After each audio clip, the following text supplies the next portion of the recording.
Dauntless. Oh, de award voor nou nog heb je zo erg, meneer Wimper. Ja, maar die zijn voor Sting Award toch. Ja, toch. Ik zie Olympische Spelen Ja, 1988. ja, Dat was een goed jaar. klopt. Misschien En kunt u je weet ook wat er in 88 Ja, gebeurd is? tuurlijk. Oké.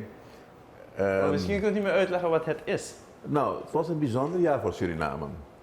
Anthony Nesty behaalde goud op de Olympische Ja. Spelen en op het moment hoorden wij via STVS kwam het bericht dat men mij had uitgekozen als de persoon die de Olympische gedachte het best had uitgedragen in Suriname. En daarvoor kreeg ik een award met een hele show hier in Krasnapolski. Die dag werd Anthony Nesty ook weer extra gehuldigd. Dus op die manier heb ik, je ziet een microfoon. En dus ja, was waardevol. Ja. Hoe heeft u de Olympische gedachte overgebracht?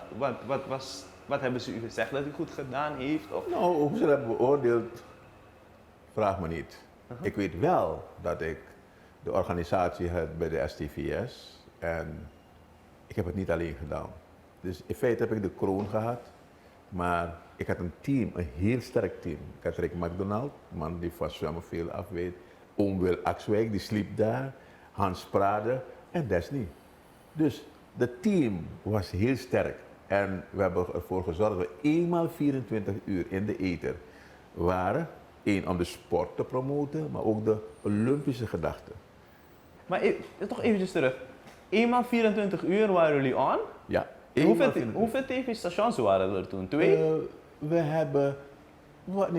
STVS was er en we kregen in 86, toen begon ATV. Klopt. En ATV is begonnen toen een paar Brazilianen hier kwamen en bij Krasnapolski met schotels kwamen. En ze hebben die schotels voor ATV gelaten. Ja? En men begon toen uit te zenden banderantjes. Je moest nog een boxje kopen om banderantjes op te vangen. Dus in feite was STVS op dat moment de koning. Weet je, om alles uit te zenden. Dus we hadden er op de periode tijdens de Olympische Spelen was er alleen maar sport op Ja, tv. ja, alleen maar sport.